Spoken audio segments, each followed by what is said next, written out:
What's up, guys? Welcome back to Woods Trading Fishing. Today we're going to talk about what lures to use for ledge fishing. So we're out here on Guntersville and it's getting time for offshore ledge fishing. I did a video recently about kind of what to look for as far as ledge fishing goes.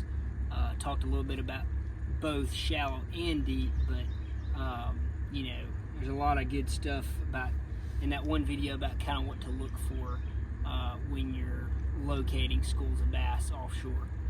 So let's get into it. So my favorites when I'm approaching a Tennessee River lake, usually Lake Guntersville, offshore in the summertime, I've got a few different options here. So usually I'll start out with a dragging bait.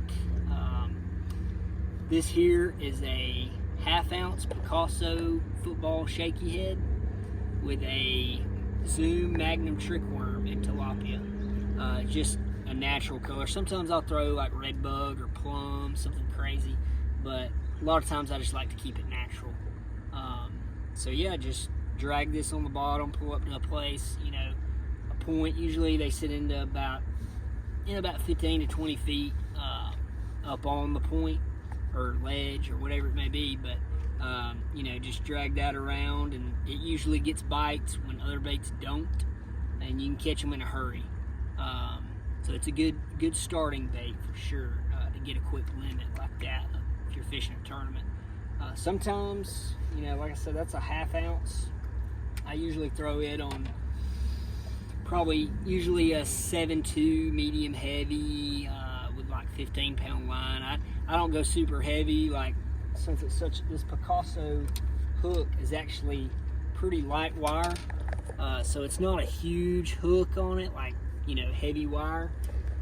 So you really don't need a super heavy rod to drive it in. I like something lighter just because, to me, you get better hook sets with it.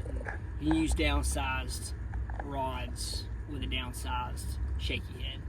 Now if I was throwing a big, huge Magnum shaky head, I'd probably go with a heavy action rod. So just depending on what tackle you're using or what equipment you're using is how you base what size hook or weight you're throwing. So yeah, I'd throw that on, like I said, 7.2 medium heavy, 15-pound line. Then sometimes if I want to go to heavier tackle, I'll throw a 3/4 ounce football jig, which usually gets the bigger bites after you get a limit.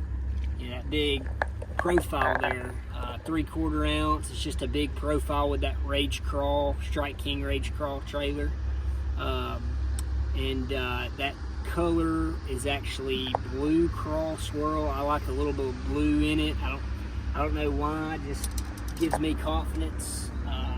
And I'll throw it on a 7.4 heavy. This is a Tatula Elite Ish Monroe frog rod. I do throw it on a frog rod. Honestly, this rod I've used more for throwing worms and jigs just because of how much of a backbone it has. And I'll throw 18 to 20-pound Sunline FC Sniper. So that's my setup on that. So dragging around, shaky head jig. If I can't get them to bite, I'll often go with, if I want to fire the school up, if they kind of quit, I'll go with, depending on the depth, either a 6XD or a 10XD. So you got Strike King crankbaits. This is a 6XD, this is a 10. So the 10 is gonna obviously dive deeper. If you're fishing over 15 feet of water, then I would probably go with a 10 to get it down quicker. That's just my personal opinion. If I'm fishing less than 15 foot, I go with a 6. And I bomb it out there. You want at least a 7'6" cranking rod, and then get it down there quickly. Usually, fast retrieve, stop and go, kind of make erratic, stop and go, erratic action.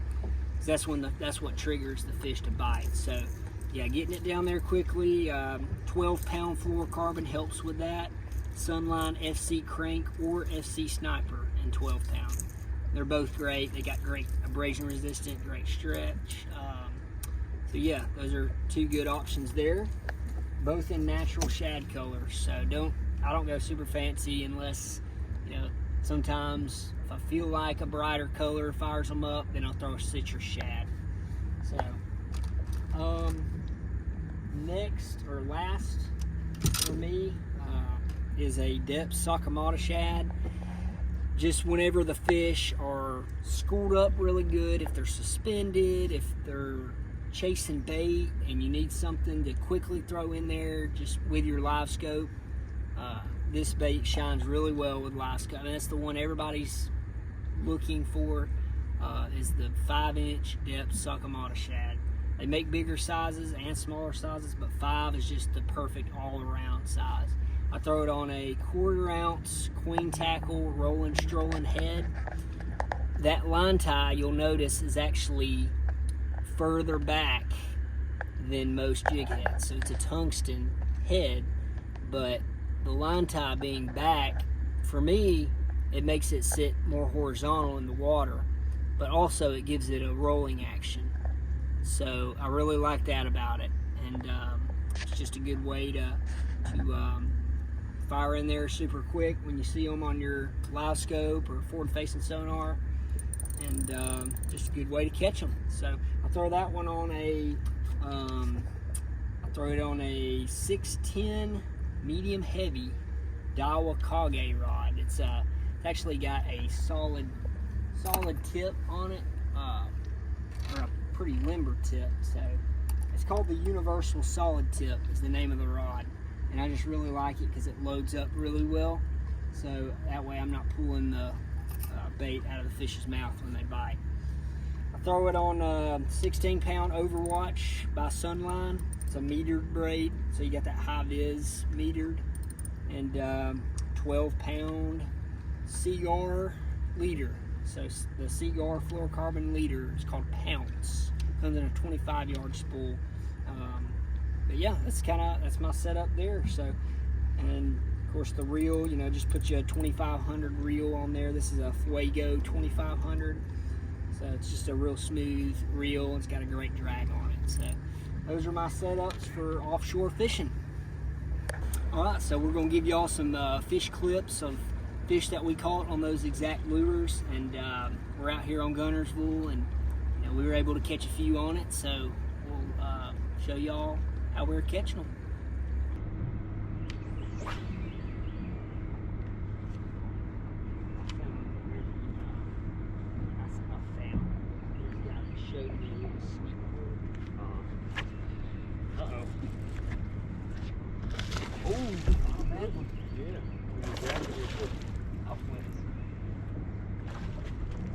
There he is. All right.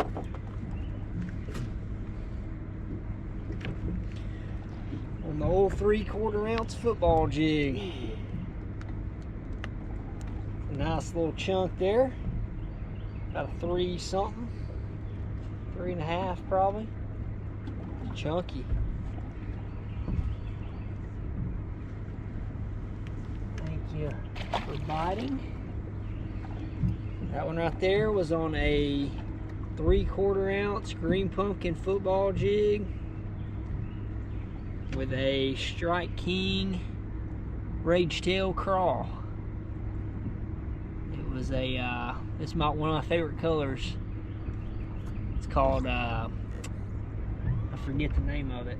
Blue swirl, blue crawl swirl, I believe. It's got a little bit of blue in it. Kind of like a green pumpkin blue swirl. Man, I've caught so many big fish on that Rage Crawl. But first one of the day. Just kind of running some offshore places here. We'll see if we can get into some more.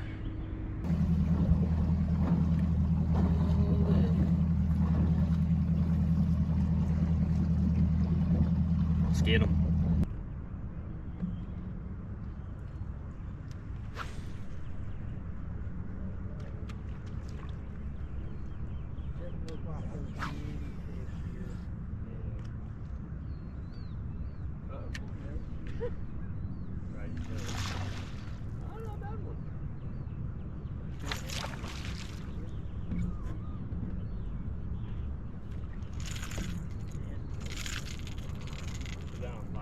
Old 6XD fish. Not a big one by any means, but it is a fish. Just a keeper. Pulled up on a spot and couldn't get bit dragging, so tried to cover a little bit of water. May have just been a straggler, but we'll see. Maybe there'll be another one. There he is, Strike King 6XD. Get him at Woods Trading Company. I've never caught one on a ledge. It's always been on a bridge.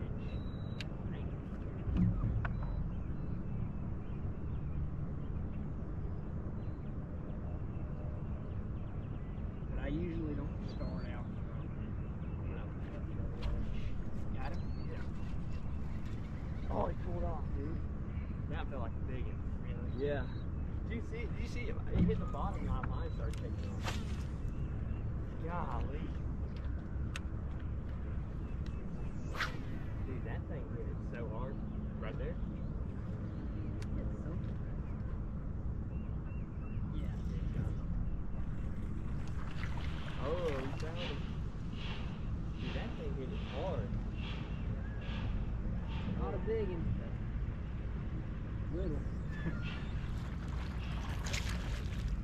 Get up in here.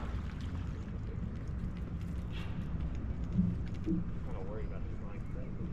Strike King 6XD strikes again. Not a big one, but another one. Luke just missed one and hooked that one right after.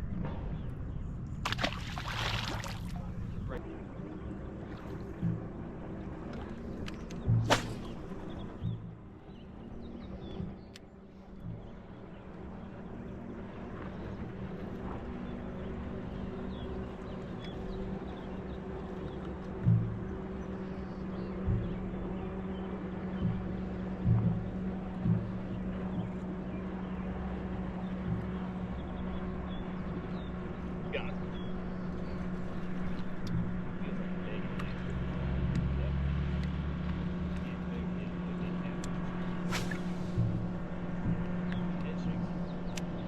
Oh, big one.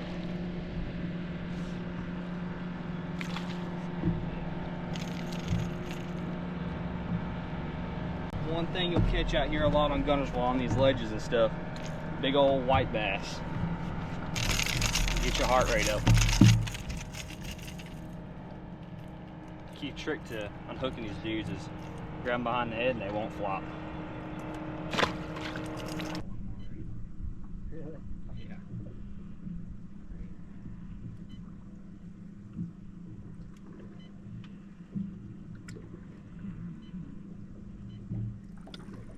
Uh-oh. Bass?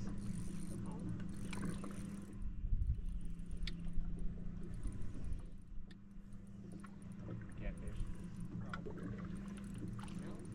Uh-oh. Biggin. Nice hard, but he ain't. Dang minnow. Did you watch me eat it? No, but I threw in there in the pile of them that I thought might have been bass. I ain't got my minnow on. On a depth Sakamata shad. Not a big one, but there's a pile of them down there, and he just wanted to bite. There you go, 5-inch depth Sakamata shad on a queen tackle rolling strolling jig head, 1/4 ounce.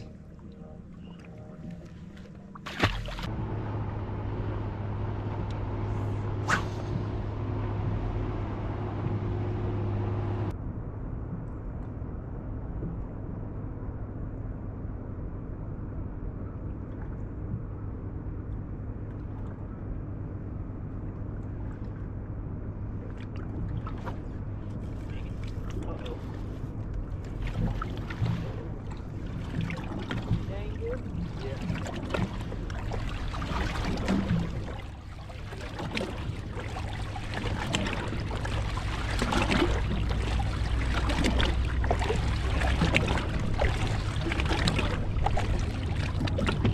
Here we go. One more. On a worm. He's short and stout. black mark on his tail.